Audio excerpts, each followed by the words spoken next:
इस कार्यक्रम के पुण्यार्जक हैं श्रीमती सरोज, श्री सुनील, प्रतीक जैन, आशिका जैन, अंकित एवं Khushboo Patodi, Arya, firm Saroj roofing private limited, Cochin.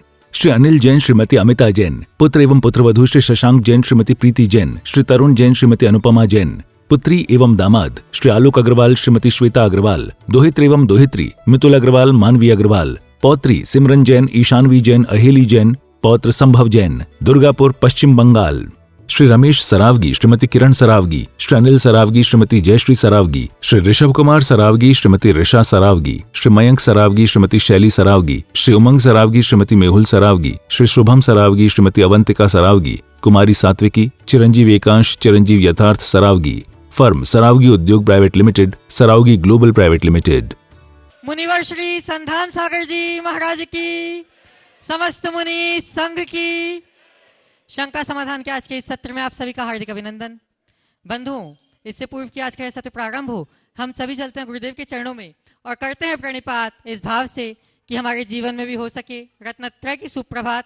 सभी लोग हाथ जोड़ेंगे, मस्तक झुकाएंगे और मेरे साथ बोलेंगे, हे गुरुदेव नमोस्तु नमोस्तु नमोस्तु। बंधुओं, जैसा कि आप सभी को विदित है कि परम पूज्य गुरुदेव सत्संग की दिव्य यात्रा मध्य प्रदेश भोपाल से निरंतर शाश्वत सिद्धेश्वर समय शिखर जी के लिए चल रही है और मार्ग में छत्तीसगढ़ की धर्म नगरियों को अभिसिंचित करते हुए परम पूज्य गुरुदेव निरंतर आगे बढ़ रहे हैं।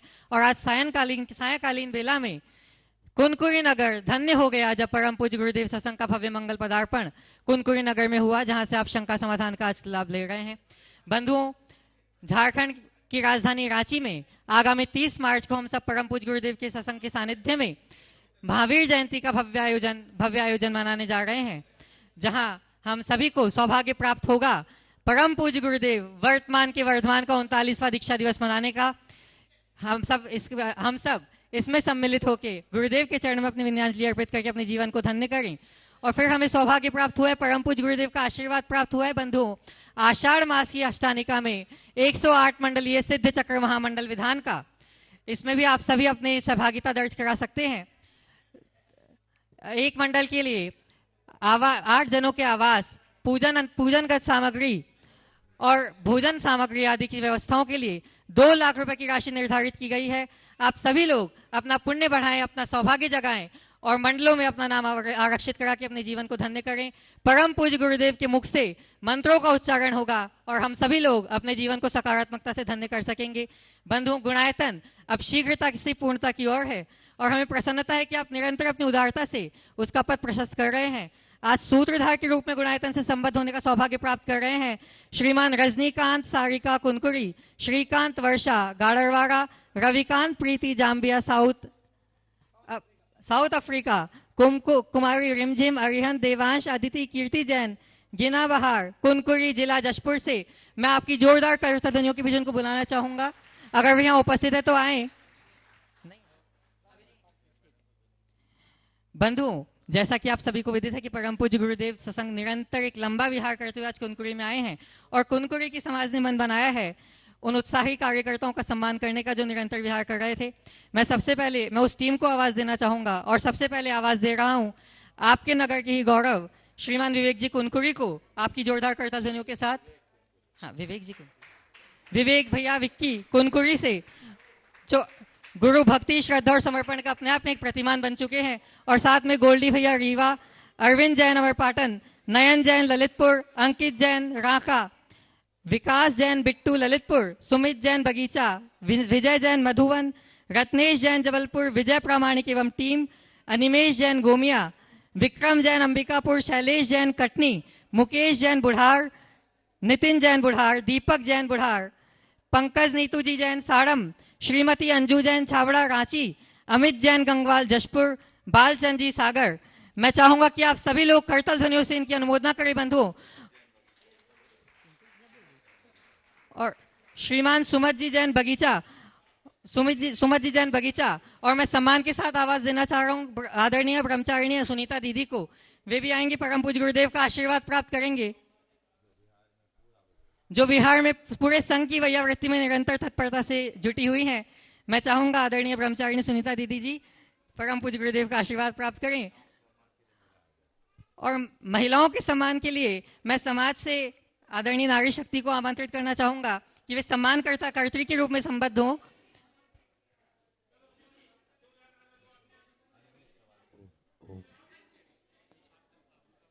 दो लाइन में अच्छे से खड़े हो जाओ इस राउंड में।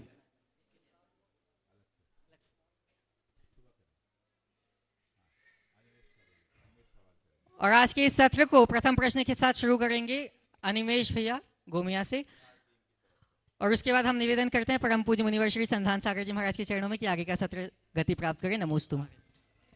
माइक पहुंचा दें अनिमेश तक। और हाँ, विवेक भैया का स्वागत हो रहा है, लेकिन आप लोग तालियां बंद नहीं होनी चाहिए, जोरदार तालियों से उनका स्वागत कर दें। अहरनिष्ठ गुरु सेवा में लगे रहते हैं। और हाँ, अनिमेश जी अपना प्रश्न करें बिहार टीम के साथ, और तैयार रहेंगी बुलबुल जैन कोरबा। गुरुदेव के चरणों में हम सब की ओर से नमोस्तु नमोस्तु नमोस्तु। गुरुदेव, मेरा प्रश्न ये है कि कहते हैं अधिक ज्ञान होना भी खतरनाक है। तो महाराज श्री, आप लोग के पास इतना ज्ञान है, तो क्या वो ज्ञान खतरनाक है कि वो सही है? क्योंकि ऐसा हम देखते हैं कि अधिक ज्ञान होने के बाद हम चीज़ों के बारे में बहुत गहराई से सोचने लग जाते हैं। अगर हमें स्वास्थ्य को लेकर के ज़्यादा ज्ञान है तो हम देखते हैं कि हम अपने स्वास्थ्य को लेकर ज़्यादा चिंता करने लग जाते हैं। तो महाराज श्री, क्या सही है? बहुत अच्छा सवाल। देखो, ज्ञान खतरनाक नहीं है, ज्ञान की बाढ़ आना खतरनाक है। नदी की शोभा तभी तक है जब तक उसमें पानी का प्रवाह, और पानी जीवनदायिनी है। अगर पानी नहीं है तो नदी का क्या मूल्य। लेकिन वो पानी हमारे लिए तभी तक वरदान है जब तक वो अपने दोनों तटों के मध्य है। जब तक हमारा ज्ञान हमारी श्रद्धा और आचरण के तटों के मध्य प्रवाहित होता है, कल्याणकारी बनता है। और इनका उल्लंघन करने से वो बाढ़ की विभीषिका बन जाता है। तो ज्ञान हो, ज्ञान की बाढ़ ना हो। समझ गए? दूसरी बात, एक शब्द ज्ञान है, एक आत्मज्ञान है। दूसरे शब्दों में कहूं, एक सूचनाओं का संग्रह है, कलेक्शन ऑफ इंफॉर्मेशन है, और एक अंदर की समझ है। जिनको हम ज्ञानी बोलते हैं वे सब अज्ञानी हैं, क्योंकि उनमें सूचनाएं उनके पास है, जानकारी उनके पास है, समझ की कमी। जब तक समझ नहीं तब तक खतरा है, और समझ है तो निश्चिंतता। इसलिए ज्ञान समझ के साथ जुड़े। समझ अनुभव से आता है। समझ गया? कबीरदास जी ने इस संदर्भ में बहुत स्पष्ट मार्गदर्शन दिया कि समुझा एक है, बिन समुझा सब एक, और तिनको समुझा जानिए जिनके घट में विवेक।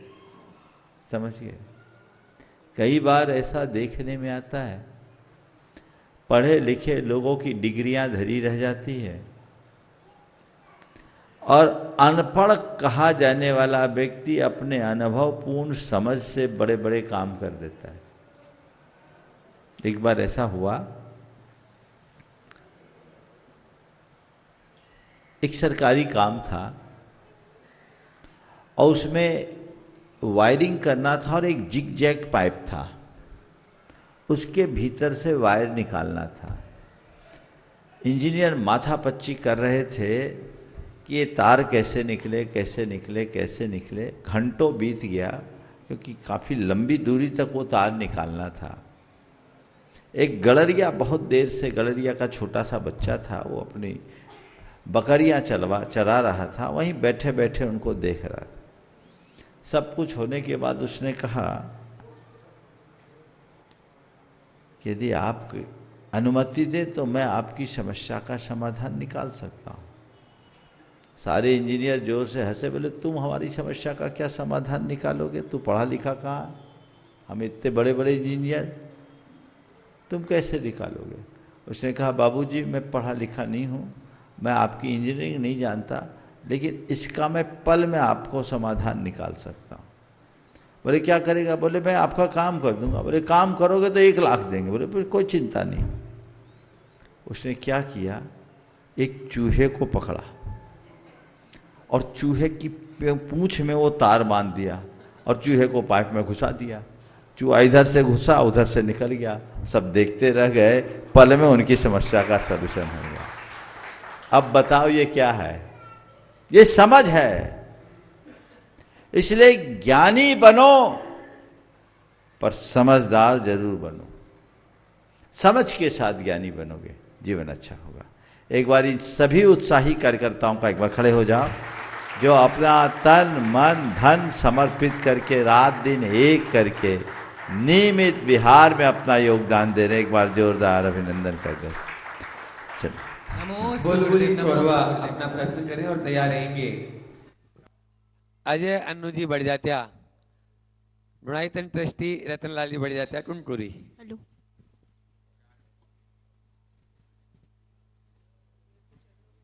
गुरु जी के चरणों में नमस्तु महाराज जी, नमस्तु नमस्तु। महाराज जी मेरा यह प्रश्न है कि दिखावे वाले धर्म और सच्चे धर्म में अंतर कैसे पहचाने? देखो, दिखावे वाले धर्म और सच्चे धर्म में अंतर, हमें क्या करना चाहिए? दूसरों का जो दिखे उसको धर्म मानो। क्या बोल रहा हूं? दूसरे का जो दिखे उसको धर्म मानो। ये मत कहो कि ये दिखावा कर रहा है, लेकिन खुद के संदर्भ में मुझे धर्म को जीना है, दिखाना नहीं, ये धारणा रख। समझ गए? जो काम दूसरों को रिझाने के लिए किया जाए वो दिखावा है, और जो खुद को रमाने के लिए किया जाए वो धर्म है। तो मुझे मेरा धर्म किसी को रिझाने के लिए नहीं करना, मुझे मेरा धर्म खुद को रमाने के लिए करना है। समझ गए? इसमें होता क्या है, हम लोगों का नजरिया बड़ा उल्टा होता है। हम खुद चाहे कितना भी दिखावा करें उसको हम यथार्थ के रूप में प्रकट करते हैं, और दूसरा चाहे कितना भी यथार्थ हो हमें उसका दिखावा दिखता है, हम उसको दिखावा निरूपित कर देते हैं। ऐसा नहीं है। अगला प्रश्न कर रहे हैं गुणायतन ट्रस्टी रतनलाल जी बढ़ जात्या परिवार, अजय अन्नू जी बढ़ जात्या। एक ही प्रश्न आज कर ले, फिर आगे आज अपने बीच में आपके इस प्रदेश के यशस्वी मुख्यमंत्री विष्णु देव साहब, उनकी धर्म पत्नी कौशल्या जी यहाँ पर कौशल्या देवी विष्णु साहब यहाँ पर उपस्थित है। जोरदार ताली से अभिनंदन भी करेंगे और वे अपनी बात, अपना प्रश्न गुरु चरणों में करेंगे। महाराज जी के चरणों में बारंबार नमोस्तु नमोस्तु नमोस्तु। महाराज जी, किसी सपने का बार बार आना, अकारण किसी स्थान या वस्तु से जुड़ाव या भय होना, अपरिचित लोगों से अचानक बार बार मिलना, देजावू जैसी घटना जिसमें हमको लगता है कि ये घटना हमारे साथ पहले कभी हो चुकी है, ये सब क्या हमारे पूर्व जन्म की यादों के संकेत हैं?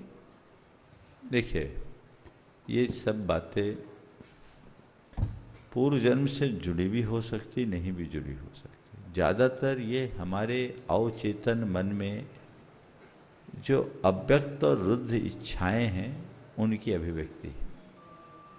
हमारे अंदर के जो संस्कार हैं वे संस्कार भांति भांति रूप में उभर जाते हैं। ज़्यादातर जो हमें सपने आते हैं उन सपनों का कोई अर्थ नहीं होता, लेकिन कई व्यक्ति और कई घटनाओं के प्रति जो पूर्वाभास होता है ये हमारे पुराने संस्कारों के कारण भी हो सकता है। अब ये हमें हर व्यक्ति को अलग अलग अपने अपने स्तर पर ऑब्जर्व करना चाहिए कि मेरे साथ जो सपने आ रहे हैं उन सपनों की सत्यता का संबंध कितने से, मुझे जो पूर्वाभास हो रहा है इसमें इसकी सत्यता कितनी हो रही। मुझे जो यादें आ रही है इनकी सच्चाई कितनी है? यदि है तो समझना मेरे कुछ संस्कार प्रबल है। लोक भाषा में कहते हैं किसी किसी की छठवीं इंद्री बहुत सक्रिय होती है, उसे घटना घटित होने से पहले ही पूर्वानुमान हो जाता है, पूर्वाभास हो जाता है। तो ये उस व्यक्ति के ज्ञान की प्रखरता का प्रतीक भी हो सकता है। हमें उस तरीके से देख करके चलना चाहिए। महाराज जी, कई बार होता है अचानक से कोई बात दिमाग में आई और एक सेकंड वो ऐसे स्लिप हो जाती है, हम कोशिश करते हैं याद करने की, वो याद ही नहीं आती। इन सब का क्या कारण है? इसका मतलब है कि अंदर से लाइटिंग तो होती है, लेकिन आप उसको ठीक तरीके से उपयोग में नहीं ला पाते। अपनी एकाग्रता को बढ़ाएं और जब भी ऐसी घटना आए तुरंत उसे नोट करें। छत्तीसगढ़ प्रदेश के यशस्वी मुख्यमंत्री। नमस्ते महाराज। अच्छा अजय, हाँ। प्रतिस्पर्धा कितनी उचित है और कितनी अनुचित? यदि प्रतिस्पर्धा ना हो तो क्या कार्यक्षमता कम हो जाती है, और यदि प्रतिस्पर्धा अधिक है तो क्या हमारे भाव और संबंध प्रभावित होने लगते हैं? प्रतिस्पर्धा बुरी बात नहीं है, प्रतिद्वंद्विता बुरी बात है। हम किसी से को आगे बढ़ता देखकर उससे प्रेरणा लें। प्रेरणात्मक प्रतिस्पर्धा बुरी नहीं होती। ये स्पर्धा है, आगे बढ़ने की चाह है। कोई आगे बढ़ रहा है, मुझे भी आगे बढ़ना है, ये प्रेरणा है।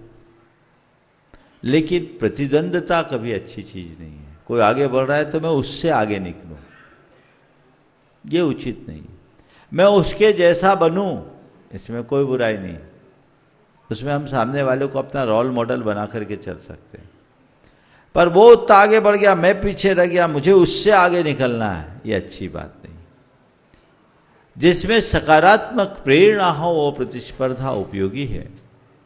जो हमारे मन को जटिल और कुटिल बना दे वह प्रतिद्वंद्विता का रूप है, जिससे बचना चाहिए। राम की तरह पालन करने वाले आपके छत्तीसगढ़ के मुख्यमंत्री, यशस्वी मुख्यमंत्री वैष्णोदेव साहब के धर्मपत्नी कौशल्या देवी साई जी यहाँ पर उपस्थित हैं। गुरु चरणों में आज वे अपने उद्गार भी व्यक्त करेंगी और अपना प्रश्न भी जोरदार तालियों से स्वागत, अभिनंदन। गुरु चरणों में अपना प्रश्न और उसके बाद में आपके यहाँ के प्रथम नागरिक विनयशील जी गुप्ता तैयार रहेंगे। गुरु ब्रह्मा गुरु विष्णु गुरुदेवो महेश्वर गुरु साक्षात परब्रह्म तस्मै श्री गुरुवे नमः। तस्मै श्री गुरुवे नमः। गुरुदेव, हम दोनों पति पत्नी चुनौती भरी जमी राजनीति, सामाजिक, धार्मिक और आज कलिकाल का समय, चारों ओर अनेक विचार, और हम दोनों पति पत्नी सहजता से सबको अपना परिवार मानते हुए चलते हैं। पर जितना अच्छा कर रहे हैं उतनी ही आलोचनाएं भी उत्पन्न होते हैं। और हम दोनों पति पत्नी शांत तो रहते हैं, पर थोड़ा सा मन भ्रमित होता है कि हम इतना अच्छा कर रहे हैं, उसके बाद भी जन जन तक हमारी इन बातों को कैसे पहुंचाया जा रहा है बिना हमें जाने कि हम क्या हैं। तो थोड़ा सा मन भ्रमित हो जाता है। तो हम इस शोर से, इस कोलाहल से बचते हुए अपने कार्य को कैसे गति दें? बहुत अच्छा सवाल आपने किया है। सबसे पहली बात तो मैं कहूँगा कि आपका जो कार्य क्षेत्र है वो ऐसा ही है। राजनीति का मार्ग जी बहुत साफ सुथरा मार्ग नहीं है, ये कंटकाकीर्ण मार्ग है। जी। और इसमें तो उन्हें पाँव रखना चाहिए जिनके पाँवों में मजबूत जूते हों, ताकि कांटों पर पैर रखे पर चुभन से बचे रहे। आप सोचे कि ये मार्ग निष्कंटक होगा, असंभव। कोई भी हो, आपको इन चुनौतियों का सामना करना होगा। राजनीति के क्षेत्र में चलने वाले लोग अपने अपने तरीके से काम करते हैं और उन्हें शतरंज की बिछाद बिछा करके काम करना पड़ता है। लेकिन मैं आपको किसी शतरंजी चाल की सलाह नहीं देना चाहता। मैं आपको वो आध्यात्मिक मार्गदर्शन देना चाहता हूँ जिसमें कुशलतापूर्वक सब कर्म करते हुए अंदर से प्रसन्नता को आप सुरक्षित रख सकें। उसका एक ही उपाय है, कर्ता भाव से काम करना बंद करो, कर्तव्य की भावना से काम करते रहो। गुरुदेव। मैं कर्ता नहीं हूं, मैं निमित्त हूं। मैं भगवान की बात करूं, विधाता की बात करूं, नियति की बात करूं, कर्म की बात करूं, किसे भी बिठा दूं। बस ये मानो कि मुझे मेरी नियति ने इस रूप में रखा है और मुझे इस रूप में जनता की जितनी सेवा मेरे निमित्त से होनी है वो करनी है, और वो मैं कर रहा हूं, मैं कर रही हूं। पहली बात, जब कर्ता बुद्धि खत्म हो जाती, कर्तव्य भाव जग जाते, तो व्यक्ति अपना कर्म करता है, फल को नहीं देखता। अगर हम फल देख रहे हैं, मैं अच्छा कर रहा हूं, मुझे अच्छा रिस्पांस मिलना ही चाहिए, ये हम देख रहे हैं, यानी हम कर्ता भाव में आ गए हैं। यह हमारा अहंकार है जो हमें दुखी करेगा। सदैव एक बात को स्मरण में रखिए, मैं कुछ अच्छा करूं ये मेरा पुरुषार्थ है, दुनिया उसे अच्छा माने ये मेरा भाग्य है। मैं दोहरा रहा हूं, मैं कुछ अच्छा करूं ये मेरा पुरुषार्थ है, दुनिया उसे अच्छा माने ये मेरा भाग्य है। मेरे हाथ में मेरा भाग्य नहीं, मेरे हाथ में मेरा पुरुषार्थ है। जो मेरे हाथ है वो मुझे करना है। कर्मण्येव अधिकारस्ते मां फलेषु कदाचन की उक्ति को आत्मसात कीजिए। गुरुदेव। ये बात मान करके चलिए कि संसार में कोई मनुष्य कितना भी सबल क्यों ना हो, हर किसी को संतुष्ट नहीं कर सकता। और मैं तो ये कहता हूं, मैं अपने खुद के जीवन की बात करता हूं, मैं लोगों को संतुष्ट करने के लिए कुछ नहीं करता, खुद की संतुष्टि को सदैव बनाए रखना चाहता हूं। गुरुदेव। मैं अपने कर्म से संतुष्ट रहता हूं तो हर पल आनंदित रहता हूं। और जो मनुष्य अपना कर्म करेगा, कर्म करने में किसी प्रकार की कमी ना करे, और जो फल आए सहज भाव से स्वीकार ले, तो उससे खुश इस संसार में कोई दूसरा नहीं होगा। तो पुनः दोहराता हूं, जी गुरुदेव। कर्ता भाव से काम न करें, कर्तव्य भावना से काम करें, कर्म को अपनी पूजा माने, फल की वांछा न करें। जी गुरुदेव। बहुत बहुत अपने बीच में आपके नगर के प्रथम नगर पंचायत अध्यक्ष कुनकुरी विनयशील जी गुप्ता, एक बार जोरदार तालियों से इनका भी सम्मान करें। उनको एक नहीं दो प्रश्न, और बहुत ही अभी जब पूरा बिहार में भी साथ थे तो बहुत ही अच्छे चिंतक भी हैं, दार्शनिक भी हैं, वे अपने प्रश्न गुरु चरणों में कर रहे हैं। और उसके बाद में बिलासपुर से आज अपने बीच में गुवाहाटी और बिलासपुर से डॉक्टर राहुल जी, डॉक्टर सनम जी जैन यहाँ पर उपस्थित हैं, तैयार रहेंगे। मुनिवर, मुझे कुनकुरी की अपने लोगों ने जो नगर अध्यक्ष का दायित्व दिया, उसके पश्चात ही आपका पहला कुनकुरी में आगमन है, तो मैं नगर पंचायत कुनकुरी की ओर से सभी लोगों की ओर से आपके चरणों पे बारंबार नमन करता हूँ, आपको प्रणाम करता हूँ। मेरा एक प्रश्न है जो द्वंद्व जीवन का है, क्योंकि मुनिवर, ये कहा जाता है कि जो जैन दर्शन का, धर्म का मूल सिद्धांत है वो अपरिग्रह, उनमें से एक महाव्रत है, मूल सिद्धांत है। और जब हम दैनिक जीवन में जीते हैं तो हम अपने जीवन में धन कमाते हैं, चीज़ें रखते हैं, अपना जीवन बढ़ाते हैं। तो क्या दार्शनिक या धर्म के मर्म से जब कोई व्यक्ति अपरिग्रह से अलग जा कर के अपने जीवन को आगे बढ़ाता है, पैसे कमाता है, घर बनाता है, गाड़ी खरीदता है, सब चीज़ें करता है, तो क्या ये उस धर्म के मर्म से, उस विचार से दूर जाना हुआ? उससे जो जैन व्यक्ति है या जो लोग इस विचार में यकीन रखते हैं वो इससे दूर जा रहे हैं, क्या ऐसा करना गलत है? देखिए, आपने जो सवाल किया है थोड़ा सजा के किया है। एक बार एक पत्रकार ने सीधा सीधा सवाल कर लिया, मैं चाहता हूं कि उसके ही सवाल को लेकर के आपकी बात का उत्तर दूं ताकि बहुत सारे लोगों की भ्रांतियां खत्म हों। उसने कहा, महाराज जी, आज के इस दौर में ऐसा लगता है कि भगवान के महावीर के आदर्शों में सबसे ज़्यादा प्रभावित हुआ है तो अपरिग्रह का आदर्श हुआ है। आज जैनी बात तो अपरिग्रह की करते हैं, पर सबसे ज़्यादा परिग्रही जैनी दिखते हैं। क्या ये कथनी करनी का अंतर नहीं? सीधा सीधा पूछ लिया। मैंने कहा, देखो भाई, आज अगर आप अपरिग्रह का सर्वोच्च आदर्श देखना चाहते हो तो केवल जैनों में ही मिलेगा। नग्न दिगंबर जैन मुनि अपने पास तिल तुष मात्र भी नहीं रखते। ये अपरिग्रह के सर्वोच्च आदर्श है। आप मुझे देख रहे हो, मेरे पास क्या परिग्रह है? मेरे पास एक पिच्छी है जो मैं सूक्ष्म जीवों का घात ना हो इसलिए अपने पास रखता हूं, और एक कमंडल है। ले जाओगे तो मैं तुम्हारे पीछे नहीं भागूंगा, खुशी होऊंगा, चाहूंगा परमानेंट रख लो, कोई बुराई नहीं। लेकिन मेरे पास तो कुछ नहीं है, तो ये क्या अपरिग्रह है ना? अब सवाल है, सिद्धांत और अनुसरण दोनों चीजें एक नहीं होती। जैन अपरिग्रह को सिद्धांततः अपना धर्म मानते हैं, उसे पूजते हैं। इसलिए जैन मंदिरों में जो हमारे तीर्थंकर की प्रतिमा होती है वो अपरिग्रह की मूर्ति होती है। जैन मुनि होते हैं, वे तिल तुष मात्र अपने पास नहीं रखते, वे अपरिग्रह की प्रतिमूर्ति होते हैं। जैन अपरिग्रह की पूजा करते हैं, अपरिग्रह को अपना आदर्श मानते हैं। पर एक गृहस्थ है, गृहस्थ का जीवन बिना परिग्रह के नहीं चलता।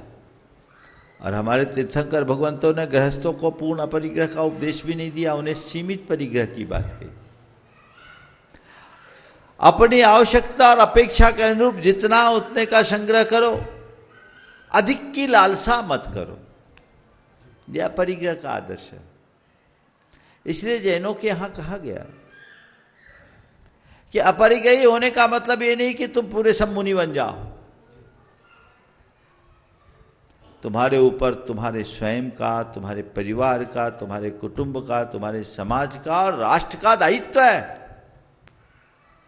उसके निर्वाह के लिए तुम्हें धन का संग्रह करना पड़े तो करो, लेकिन संग्रह संग्रह के लिए ना हो, संग्रह अनुग्रह के लिए हो। और जैनों के इस अपरिग्रह मूलक मूल्य की आस्था का ही परिणाम है कि जैनियों में बड़े बड़े राजा, महाराजा, चक्रवर्ती और नगर सेठ हुए। अपार धन उनके पास रहा, लेकिन उन्होंने धन को अपने ऊपर हावी नहीं होने दिया, वे धन के ऊपर हावी हुए। परिग्रह और अपरिग्रह में यही अंतर है। परिग्रही कौन? जिस पर धन हावी है, और अपरिग्रही कौन? जो धन पर हावी है। बात को थोड़ा गहराई से समझना। परिग्रही वो जिस पर धन हावी है, और अपरिग्रही वो जो धन पर हावी है, जिनके लिए पैसा ही सब कुछ, वो परिग्रही है। और जिसके लिए पैसा परमार्थ के लिए उपयोगी करने की इच्छा हो, वो अपरिग्रही है। संग्रह करे, अनुग्रह के लिए करे। धन का संग्रह बुरा नहीं। नदी में बांध बनाना बुरा है क्या? बोलो। नहीं। नदी में बांध क्यों बनाया जाता है? पानी को रोकने के लिए, रोकने के लिए, या पानी को रोककर सही जगह पहुंचाने के लिए? पानी को रोकना बुरा नहीं है, पानी को रोके रखना बुरा है। धन का संग्रह करना बुरा नहीं है, धन को संग्रहित रखना बुरा है। अब परिग्रह का आदर्श कहता है, आवश्यकता और अवसर के अनुकूल धन का संग्रह करो, पर संग्रहित करके मत रखो। जरूरत पड़ने पर अनुग्रह करो। समझ गए? बस बांध बनाने की तरह खुला रखो, जिस अनुपात से आए उसी अनुपात से उसको उलीचो। यह अपरिग्रह के आदर्श का ही परिणाम था कि जब राष्ट्र पर संकट आया, भामाशाह ने राणा प्रताप के लिए अपना खजाना खोल दिया। राणा प्रताप के लिए खजाना खोलने वाले भामाशाह जैन थे।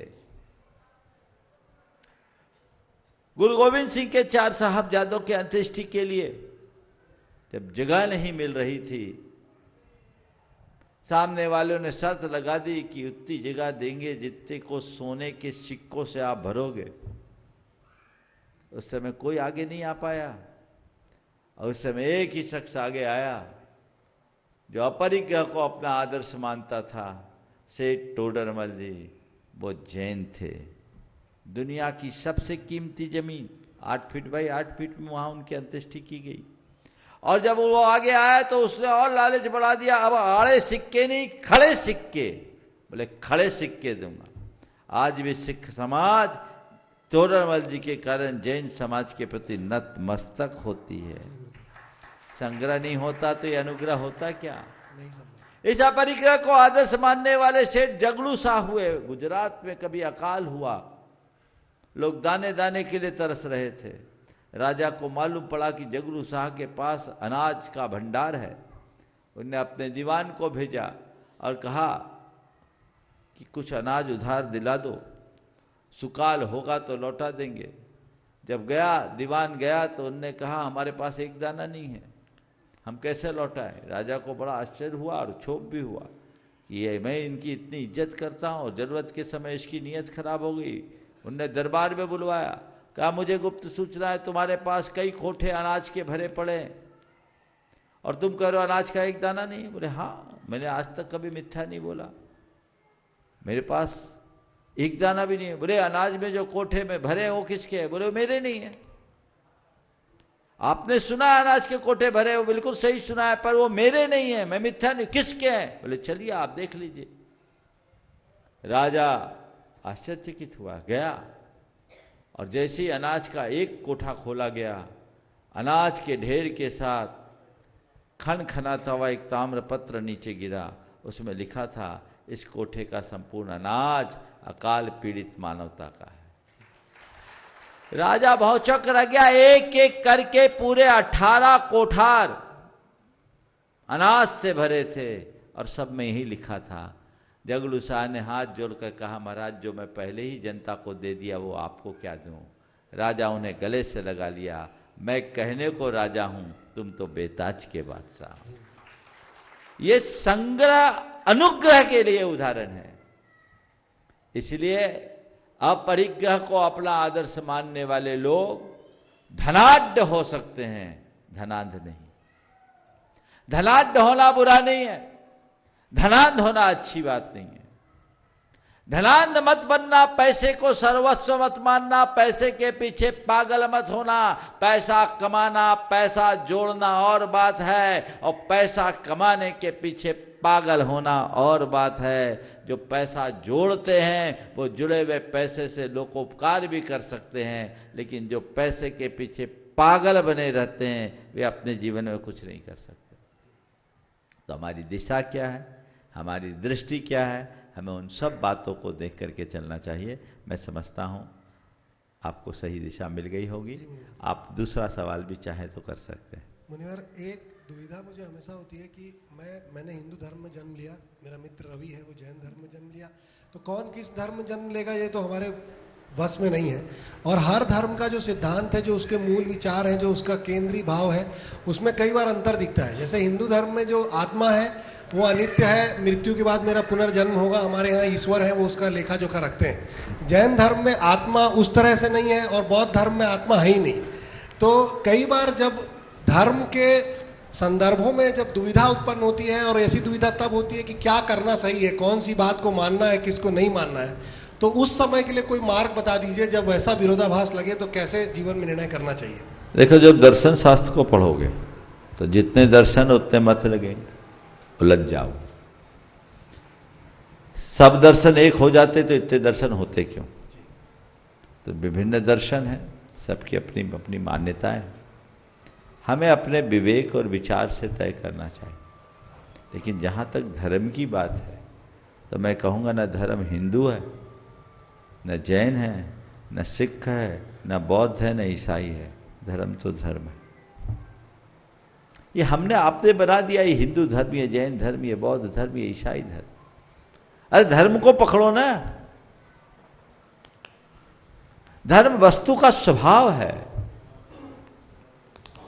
ये तो मेरे पूजा उपासना के तौर तरीके और ये मेरी दार्शनिक मान्यताओं का एक संजोड़ है। असल में धर्म है क्या? अपने स्वभाव में स्थिर हो जाना ही धर्म है। जब तक मैं अपने स्वभाव में स्थिर हूं मैं धर्मी हूं, और जैसे ही मैं अपने स्वभाव से बाहर हुआ अधर्मी हो गया। अध्यात्म तो ये बोलता है। अब व्यवहार में क्या करें? व्यवहार में मैं सभी से ये कहूंगा, आप विभिन्न दर्शनों को समझिए। हमारे यहाँ यह है कि हम जिस परंपरा में जन्मते हैं उसी परंपरा की मान्यता से बन जाते हैं और उसे ही अपना धर्म मान लेते हैं। सच्चे अर्थों में यह धर्म नहीं। हम तथ्यात्मक तरीके से समझने की कोशिश करें कि किससे मैं अपने लक्ष्य को पा सकता हूं, और जो समझ में आए उसको अपना लो, पर अपनी आस्था को अपने तक सीमित रखो, किसी दूसरे पर थोपने की कोशिश मत करो। अगर मुझे लगता है कि मैं जैन परंपरा मेरी दृष्टि में ठीक है, वो मेरे लक्ष्य को प्रदान कराएगी, सहायक बनेगी, तो मैं जैन साधना को अपना रहा हूं। मैं जैन घर में जन्म लिया इसलिए जैन हूं, तो कोई जरूरी नहीं कि मेरे नाम के आगे जैन लिखा जाएगा पर मैं जैन बन पाऊं, ये कोई गारंटी नहीं है। और यह भी संभव है क्योंकि जन्म से जैन के घर पैदा नहीं हुआ, लेकिन जैनत्व को पूरी तरह आत्मसात कर लिया तो वो जैन बन जाए, और जैन क्या एक कदम आगे बढ़कर जिन बन जाए। जो अपने अंदर के विकारों को जीत ले वो जिन है। तो धर्म तो गुणात्मक परिणति का नाम है, उसे हमें तटस्थ भाव से समझना चाहिए, दार्शनिक मान्यताओं को समझना चाहिए। एक दौर था जब एक धर्म और दूसरे धर्मों के बीच में बड़े बड़े शास्त्रार्थ होते थे। हमारे इतिहास के बहुत सारे पृष्ठ रक्त रंजित भी हुए। आज बहुत अच्छा है कि हम सब धर्मों का सम्मान करने वाले लोग। मैं इस संदर्भ में एक बात कहूँगा पूरे देश के लोगों से कि तुम्हारी जो मान्यता, जो आस्था, जैसी धारणा और विश्वास हो तुम ऐसा धर्म करो, पर किसी दूसरे के धर्म का निरादर मत करो और एक दूसरे पर धर्म थोपना बंद करो, धर्म के नाम पर लड़ाई करना बंद करो। सबसे बड़ा धर्म अगर कहे तो मैं इसे ही मानता हूँ, वह है मानवीय एकता का, उसे मानना चाहिए। अवधारणाएं बिना जब तक हम मजबूत अवधारणा के साथ धर्म को धारण नहीं करेंगे आगे नहीं बढ़ पाएंगे। पर ये मेरी वैयक्तिक धारणा होनी चाहिए कि हम क्या कर रहे हैं। जैन धर्म में एक शब्द आता है सम्यक दृष्टि, सही दृष्टि, यथार्थ हो, पक्षपात मुक्त हो। जैन चिंतकों ने कभी पक्षपात को प्रमुखता नहीं दी। स्पष्ट शब्दों में लिखा कि पक्षपातो न मे वीरे न द्वेषः कपिलादिषु युक्तिमत वचनम यस्य तस्य कार्यम परिग्रह। भगवान महावीर, मेरा आपसे कोई पक्षपात नहीं है और मेरा आपके अतिरिक्त अन्य तीर्थकों से कोई द्वेष नहीं है। जिसके वचन युक्तिपूर्ण लगते हैं मैं उसे ग्रहण कर लेता हूँ। बस यही सार है। प्रणाम, आपके सानिध्य के लिए प्रणाम। बहुत सुंदर। अपने बीच में गुवाहाटी, आसाम से और बिलासपुर से डॉक्टर राहुल जी, डॉक्टर सनम जी जैन यहाँ पर उपस्थित हैं। वे अपना प्रश्न गुरु चरणों में करेंगे और तैयार रहेंगे झलक रवि जैन कुंकुरी। एक साथी हो जाओ। झलक रवि जैन भी इनके साथ में आ जाए, गजेंद्र भी हो जाए। ट्रस्टी और टर्मट और जुझारू कार्यकर्ता आपके यहाँ के गजेंद्र जी पाटनी जो पूरे डुणायतन के प्रदेश अध्यक्ष भी हैं, वे भी साथ में हैं। इनके ससुर हैं। बोलो बोलो डॉक्टर। हाँ महाराज जी, मेरा प्रश्न यह है कि मोक्ष मार्ग में पहुंचने के लिए भक्ति का मार्ग ज़्यादा जल्दी हमको पहुंचाता है या ज्ञान का मार्ग? मतलब हम मेडिटेशन ये सब करें या फिर ज्ञान अर्जित? देखो ऐसा है, अगर तैरना नहीं आता है और नदी पार करना है तो क्या करते हैं? नाव पे बैठना पड़ता है। और जिसको तैरना आता है और जिसके बाहुओं में बल है वो क्या करेगा? बिना नाव के भी पार हो सकता है ना। भक्ति का मार्ग नाव पर सवार होकर पार होने का है और ज्ञान का मार्ग अपने बाहुओं के बल पर पार होने का है। समझ गए? मार्ग अपना अपना है, पर जहाँ परावलंबन है वहाँ अटकाव और भटकाव हो सकता है। जहाँ स्वावलंबन है वहाँ व्यक्ति सीधे आगे बढ़ता है। प्रारंभिक भूमिका में भक्ति का मार्ग, उत्तर भूमिका में ज्ञान का मार्ग। इसे थोड़ा और परिवर्तित कर दो। मान लो नाव भी नहीं है, पार होना, तैरना आता नहीं है, क्या करेंगे? तो ऐसे लोगों के लिए एक ट्यूब मिलती है कि ट्यूब का सहारा लो और ट्यूब के सहारे इस पार से उस पार चले जाओ। पर ट्यूब से पार तो हुआ जा सकता है, पर गारंटी नहीं है। हवा निकल जाए ट्यूब की तो क्या करोगे? बीच में डूब सकते हैं। लेकिन अगर तुम्हारे भावों में दम हो और तैरने की कला आती है तो फिर कोई खतरा नहीं। समझ गए? तो भक्ति ट्यूब है और ज्ञान अपने बाहुओं के बल पर तैरने जैसा है। कोशिश करो अपने बाहुओं को इतना मजबूत बनाओ कि इस बड़े से बड़े समुद्र को पार कर सको। झलक रवि जी जैन कुंकुरी गुणायतन ट्रस्टी, गुरु चरणों में अपना प्रश्न करें और तैयार रहेंगे पूजा रारा कुंकुरी। नमोस्तु महाराज जी। इच्छा में महाराज जी। महाराज जी मेरी शंका है ये है कि आज जैसे जेनजी वाली जनरेशन आई है, आगे जेन अल्फा आएगी, तो इनके लिए धर्म सिर्फ पूजा पाठ और अभिषेक ही रह जाएगा या इसके अलावा भी कुछ कर पाएंगे? देखिए, धर्म मुझे तो लगता है आने वाली पीढ़ी को यदि हमने ठीक तरीके से समझाया तो ज़्यादा बेहतर धर्म कर सकेंगे, क्योंकि तकनीकी युग आ रहा है। हम उन्हें तार्किक तरीके से और मनोवैज्ञानिक ढंग से बातों को समझाएं। अंतर है हमारी आपकी पीढ़ी तो शायद थोड़ी बात की है, पर हमारी पीढ़ी में जो कह दिया जाता था हम लोग उसका अनुकरण करते थे, वो आदेश परक। बात की पीढ़ी में आपको थोड़ा समझाना पड़ा। अब जो है आप समझाओगे भी तो उसको समझ में नहीं आएगा, वो वही करेगा जो उसको समझ में आएगा। तो वह आपसे बाद में समझेगा, उल्टा आपको समझा देगा। तो आप उसके ऐसे संस्कार दीजिए, उसको ऐसा वातावरण बनाइए कि वो खुद समझ सके और जीवन को आगे बढ़ सके। अगर एक बार समझ के करेगा तो बहुत अच्छा करेगा। महाराज पूजा रारा कुंकुरी, गुरु चरणों में अपना प्रश्न करें शीघ्रता से। और उसके बाद में जो आज गुणायतन से सूत्रधार के रूप में जुड़े हैं, मुनिश्री के वो चरणों में परिवार। बार। एक मिनट, रजनीकांत सारिका कुंकुरी।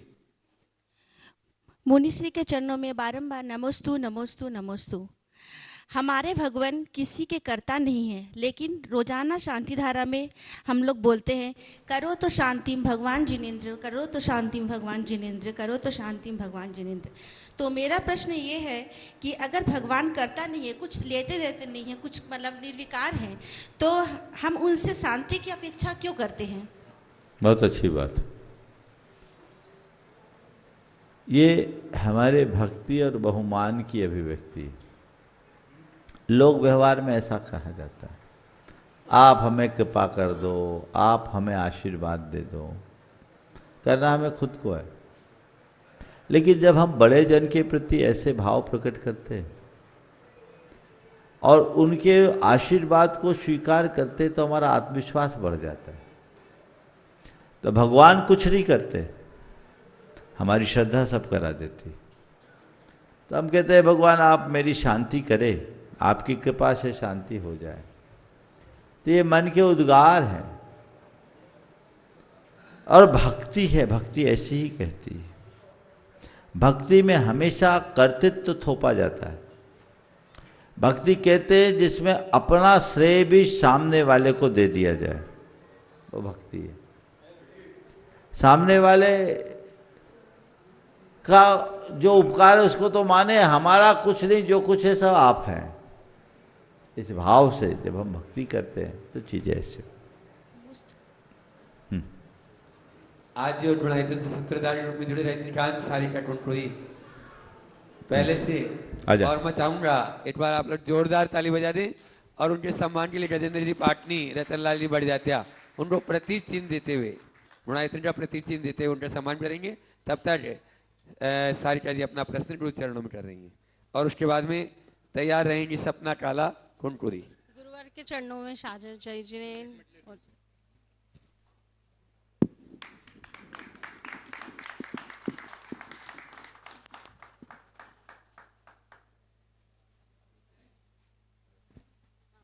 हाँ बोले, प्रश्न बोले। गुरुवार को चरणों में त्रिकाल नमस्तु नमस्तु नमस्तु।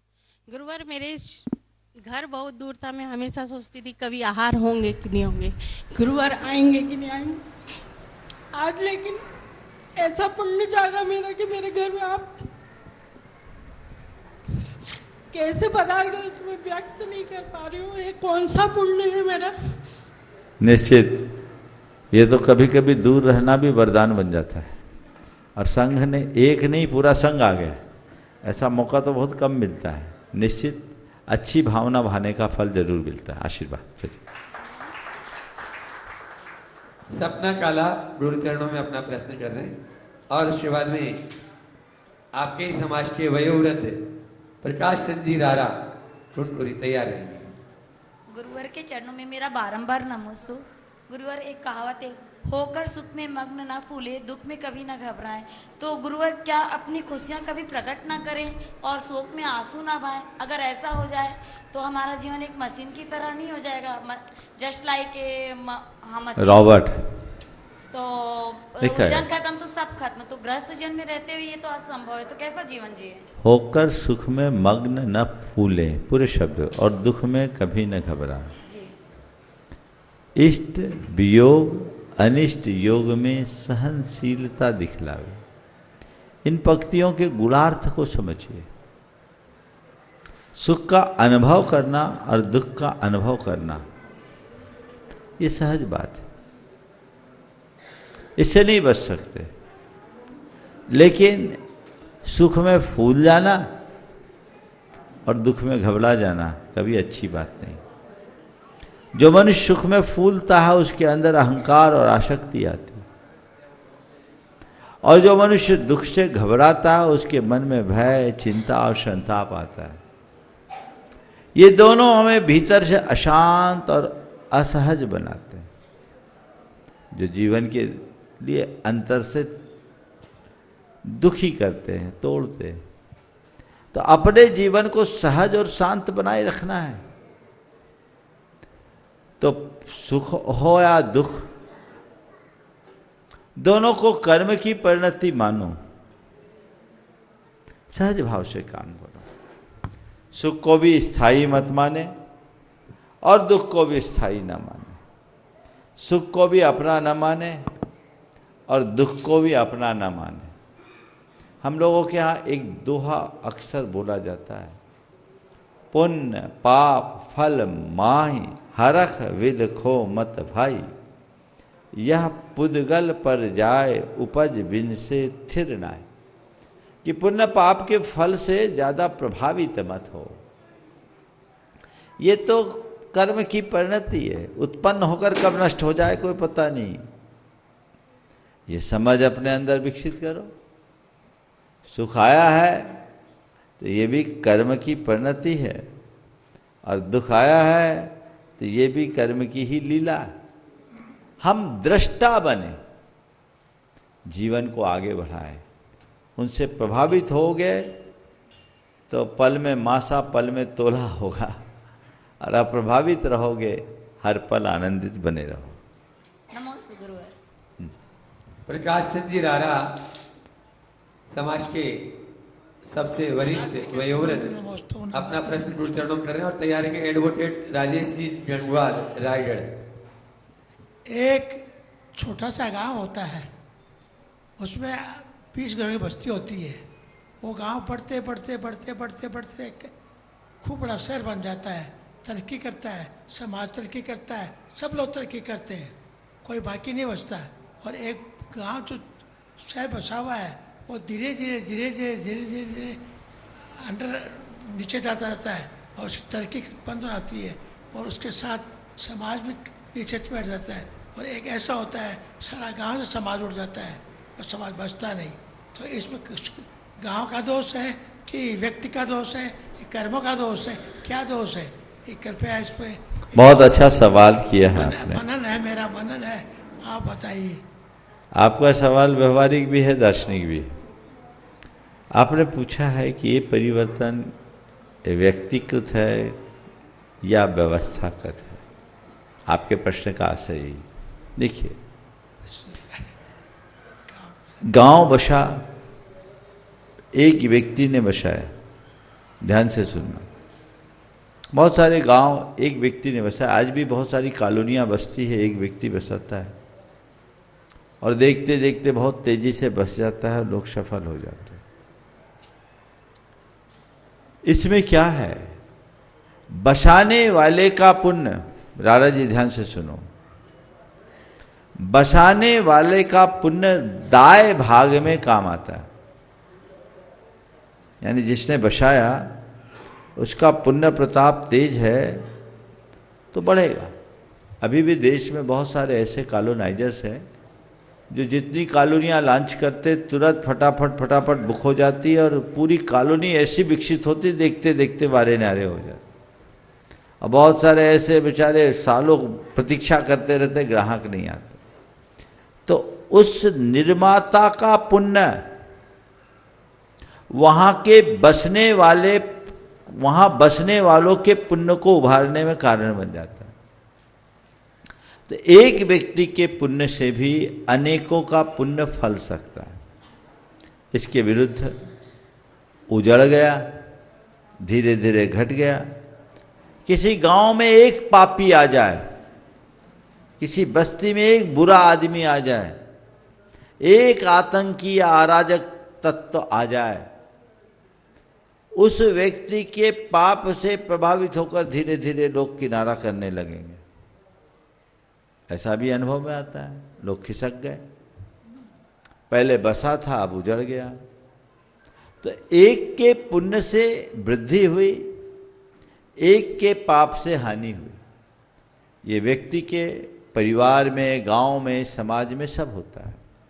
और देखिए, हमारा देश वही है, व्यवस्था वही है, नेता बदल गया, नीति बदल गई, निर्णय बदल गए। नेता यदि पुण्यवान होगा तो उसका फल प्रजा को मिलेगा। नेता का पुण्य छीन होगा, उसका पाप प्रजा को भुगतना पड़ेगा। तो ये चक्र चलता रहता है। एक सद्दाम हुसैन के कारण पूरा इराक बदनाम हुआ। वो गया, सब सत्यानाश हो गया। तो एक व्यक्ति का पुण्य और पाप भी हीनाधिक रूप में अपना प्रभाव दिखाता है। ये सब चीजें चलते रहती है, बनते रहती है, बदलती रहती है। ये उत्थान पतन का चक्र है, इसे हमें स्वीकारना चाहिए। फिर क्या करें? हम भरोसे में रहें? भरोसे में नहीं रहें। उसमें भी एक व्यक्ति निमित्त है, लेकिन सबको समान लाभ नहीं मिलेगा, सबका समान विकास नहीं होगा, सबका समान नुकसान नहीं होगा। ये सबका जो वैयक्तिक अंतर है वो उसके वैयक्तिक पुण्य और पाप के ऊपर अवलंबित होते हैं। जिस रूप में हो वैसा हो। एडवोकेट राजेश जी इंडवाल रायगढ़ शीघ्रता से अपना प्रश्न करें, बिना नमोस्तु के। संदीप जी कासलीवाल टुनटुरी तैयार रहे। राजेश जी को दे दो। हाँ, कुछ और बोलना चाह रहे हैं? हाँ, एक जवाब और मिल गया आप मेरे को कि बाप का पुण्य या बाप का पाप बेटा भुगतता है।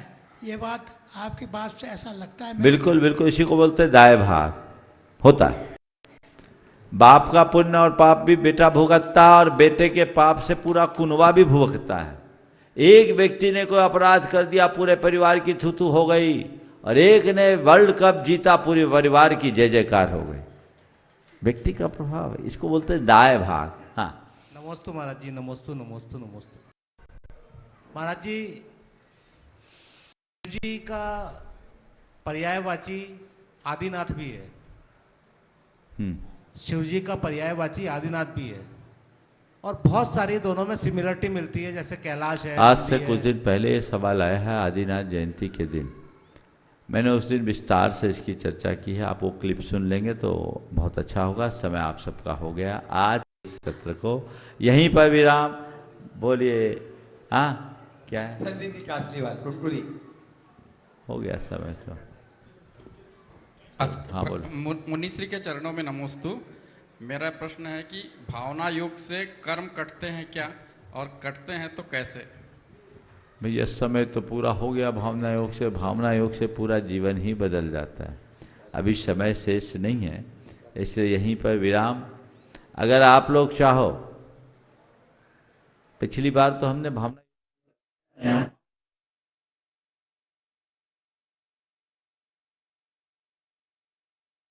इस कार्यक्रम के पुण्यार्जक थे श्रीमती सरोज, श्री सुनील, प्रतीक जैन, आशिका जैन, अंकित एवं Khushboo Patodi, Arya, firm Saroj roofing private limited, Cochin. Shri Anil Jain, Shrimati Amita Jain, पुत्र एवं पुत्रवधू श्री शशांक जैन, श्रीमती प्रीति जैन, श्री तरुण जैन, श्रीमती अनुपमा जैन, पुत्री एवं दामाद श्री आलोक अग्रवाल, श्रीमती श्वेता अग्रवाल, दोहित्र एवं दोहित्री मितुल अग्रवाल, मानवी अग्रवाल, पौत्री सिमरन जैन, ईशानवी जैन, अहेली जैन, पौत्र संभव जैन, दुर्गापुर, पश्चिम बंगाल। श्री रमेश सरावगी, श्रीमती किरण सरावगी, श्री अनिल सरावगी, श्रीमती जयश्री सरावगी, श्री ऋषभ कुमार सरावगी, श्रीमती ऋषा सरावगी, श्री मयंक सरावगी, श्रीमती शैली सरावगी, श्री उमंग सरावगी, श्रीमती मेहुल सरावगी, श्री शुभम सरावगी, श्रीमती अवंतिका सरावगी, कुमारी सात्विकी, चिरंजीव एकांश, चिरंजीव यथार्थ सरावगी। फर्म सरावगी उद्योग private limited, Saraogi global private limited.